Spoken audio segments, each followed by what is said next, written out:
కలెక్టర్ల కాన్ఫరెన్స్లో చంద్రబాబు మాట్లాడుతున్నారు. లైవ్ ద్వారా చూద్దాం.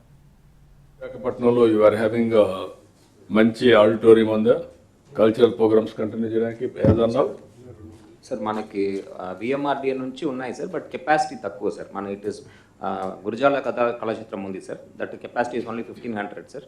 Children's arena the capacity is only 500 sir, maximum capacity. So we need a good convention center sir.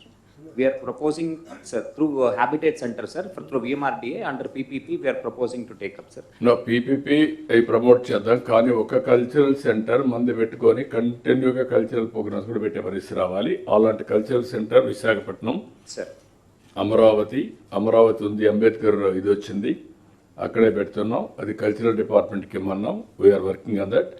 Tirupati you don't have smart సిటీది Kachchapi auditorium అని ఉంది సార్, కెపాసిటీ వచ్చేసి 500 సార్. 500 లాభం లేదు, 2000 ప్లస్ ఉండాలా. 2000 అయితే ఇంకా యూనివర్సిటీస్దే ఉన్నాయి సార్, మహిళా యూనివర్సిటీ, కానీ అది అవి అక్కడికి పోలేము. సిటీలో వాళ్ళ కల్చరల్ ప్రోగ్రామ్స్ మనం వేసి ఎవ్రీ టైం డిస్టర్బ్ చేయడం కరెక్ట్ గా public. You create one convention centre, ఇది cultural centre will go on. విశాఖపట్నంలో కల్చరల్ సెంటర్ గురించి యూనియన్ మినిస్టర్ గారికి రిక్వెస్ట్ పెట్టాను సార్, చేద్దాం, తప్పనిసరిగా చేస్తాం. మీరు వర్కౌట్ చేయండి. విజయవాడలో ఉంది అంబేద్కర్ పేరుతో, విశాఖపట్నం అవసరమైతే సుశీల పేరుతో పెట్టి తిరుపతి ఘంటసాల ఆర్ బాలసుబ్రహ్మణ్యం పెట్టాలి. one small submission బాలసుబ్రహ్మణ్యం పేరు కూడా పెట్టాలి. one small submission sir. Yeah sir, if it can be made as a trade fair complex sir, it can be used for multi-purpose sir, because నా ఉద్దేశం కల్చరల్ సెంటర్ ఒకటి పెట్టి కడవన్నీ convention centre చాలా వస్తాయి. sir ఒక కల్చరల్ సెంటర్ ఉంటే మీటింగ్లు, cultural centre programmes కంటిన్యూగా కండక్ట్ చేస్తే ఈజీగా ఉంటుంది. మల్టిపుల్ పెడితే ఎవరు మళ్ళా డైవర్ట్ చేస్తాం. కల్చర్ని about to promote. noted sir. ఈ కూచిపూడి కానీ ఇవన్నీ కానీ మన కల్చర్ని కంటిన్యూగా ప్రమోట్ చేయాలి.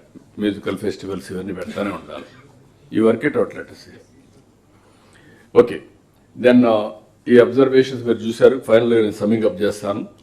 ఈ జోన్లో మీరు గుర్తుపెట్టుకోవాల్సింది ఇవన్నీ కూడా ప్రాపర్గా చేసుకొని మళ్ళీ నేను సమ్మింగ్ అప్ చేసిన నా అబ్జర్వేషన్ చెప్తాను. నేను ఫైనలైజ్ చేద్దాం. మనోహర్ గారు. Thank you for the opportunity, sir. To all the district collectors, e-KYC of the ration cards has to be completed by March 31st.